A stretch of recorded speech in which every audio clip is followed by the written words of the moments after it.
தமிழக அரசு அண்மையில் அறிவித்த மகளிர் தரமான வேலைவாய்ப்பு திட்டம் எதிர்கால பொருளாதார வலிமையை தீர்மானிக்கும் முக்கியமான கொள்கை முயற்சிக்கு கோவையில் ஆல் பிசினஸ் விமன் அமைப்பினர் வரவேற்பு அளிப்பதாக தெரிவித்துள்ளனர்.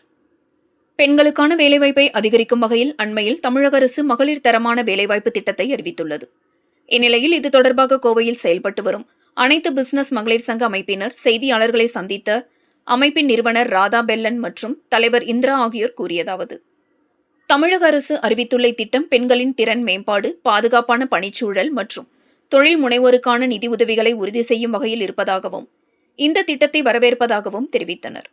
இத்திட்டத்தின் கீழ் ஆலோசகர்களை நியமித்து டெண்டர் பணிகளை அரசு தீவிரப்படுத்தியுள்ள நிலையில் எங்களது அமைப்பு ஏற்கனவே சக்தி எனும் திட்டத்தை உருவாக்கியுள்ளதாக கூறிய அவர், பெண்களுக்கான பாதுகாப்பான, நிலையான மற்றும் அதிக ஊதியம் தரும் வேலைகளை மாநில மற்றும் மாவட்ட அளவில் உருவாக்கும் சக்தி திட்டத்தை உருவாக்கியுள்ளதாக தெரிவித்தனர். தமிழக அரசு கொண்டுவரும் மகளிருக்கான திட்டத்தில் பெண்களின் பொருளாதார சுதந்திரம், குடும்ப முன்னேற்றம், தொழில் வளர்ச்சி மற்றும் தமிழ்நாட்டின் எதிர்கால பொருளாதார வலிமையை தீர்மானிக்கும் முக்கியமான கொள்கை முயற்சியாக இருப்பதாக சுட்டிக்காட்டிய மகளிர் அமைப்பினர், பெண்களின் வேலைவாய்ப்பின் எண்ணிக்கையை உயர்த்துவது மட்டும் போதாது எனவும், வேலைவாய்ப்பின் தரத்தை உயர்த்துவதே தமிழ்நாட்டின் அடுத்த வளர்ச்சி இலக்காக இருக்க வேண்டும் என கோரிக்கை விடுத்தனர். எனவே தமிழக அரசு அறிவித்துள்ள புதிய திட்டத்தில் கோவையை துவக்கமாக கொண்டு பெண்களின் கருத்துக்கள், தொழில் நிறுவனங்களின் அனுபவங்கள் மற்றும் சமூகத்தின் பரிந்துரைகளை ஒருங்கிணைத்து தமிழ்நாடு அரசிடம் சமர்ப்பிக்க இருப்பதாக தெரிவித்தனர். இந்த சந்திப்பின் போது நிர்வாகிகள் சுனிதா கண்ணன், சுமிதா செந்தில் குமார், தாரா பிரசாத் மற்றும் உறுப்பினர்கள் உடனிருந்தனர். எல்லாருக்கும் வணக்கம். நான் ஆல் பிஸ்னஸ் உமன் அசோசியேஷனோட founder lion doctor Radha Bellan, கோயம்புத்தூர்லேருந்து நான் பேசுகிறோம். இவங்க என்னோட செக்ரட்டரி மிஸ் தாரா, இவங்க என்னோட பிரசிடென்ட் மிஸ் இந்திரா. நாங்கள் எல்லாருமே இன்னைக்கு ஒரு முக்கியமான விஷயத்துக்காக உங்களை சந்திக்க வந்திருக்கோம். தமிழ்நாடு கவர்மெண்ட் வந்து பிஎன் சேஃப் அப்படிங்கிற ஒரு திட்டத்தில் வந்து உமன்ஸ் குவாலிட்டி எம்ப்ளாய்மெண்ட் பிளான் அப்படிங்கிற ஒரு விஷயத்த வந்து எடுத்திருக்காங்க. கடந்த 16ஆம் தேதி தான் அந்த ஜியோ பாஸ் ஆயிருக்கு கவர்மெண்ட்ல. அதை நாங்கள் வரவேற்கிறோம். காரணம் என்ன அப்படின்னு கேட்டிங்க அப்படின்னா, இந்த திட்டம் வேர்ல்டு பேங்க் மூலயமா 1200 கோடி சாங்ஷன் பண்ணியிருக்காங்க. இது எதுக்கான திட்டம் அப்படிங்கிறது ரொம்ப முக்கியம். இது மக்கள் மத்தியில் கொண்டு போய் சேர்த்தணுங்கிறது எங்களோட முக்கியமான நோக்கம்.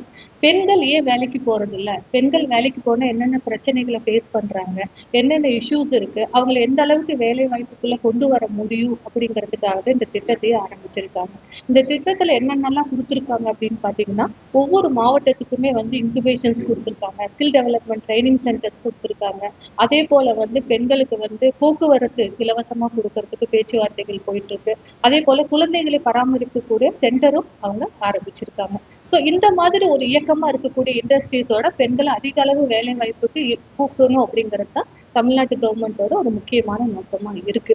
ஸோ இதை நாங்க ஏன் இன்னைக்கு வந்து இந்த பிரஸ் மீட்ல சொல்றோம் அப்படிங்கிறது ஒரு முக்கியமான விஷயம் தான். கடந்த 6 வருஷமா இந்த ஆல் பிஸ்னஸ் உமன் அசோசியேஷன் கோயம்புத்தூர்ல ரன் ஆயிட்டு இருக்கு. அது பத்திரிகை துறை ஆகட்டும், எல்லாத்துக்குமே அது தெரிஞ்ச ஒரு விஷயமா தான் இருக்கு. இந்த 6 வருஷமா நாங்க நிறைய விஷயங்களை வந்து நாங்க ப்ரெஸ்ஸுக்கு சொல்லிட்டு இருக்கோம், மக்களுக்கும் நிறைய ஈவெண்ட் மூலயமா சொல்லிட்டு இருக்கோம். இதுல நாங்க கடந்த 3 வருஷமா நாங்களே ஒரு சர்வே எடுத்திருக்கோங்க.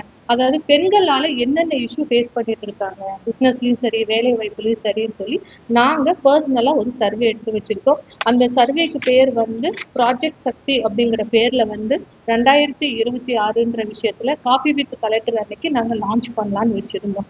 பட் கவர்மெண்ட் வந்து இந்த ஸ்கீமை முதல்ல அறிவிச்சதுனால நாங்க தயாரா இருக்கோம். இந்த ப்ராஜெக்டை கவர்மெண்ட் கொடுக்க நாங்க தயாரா இருக்கோம்.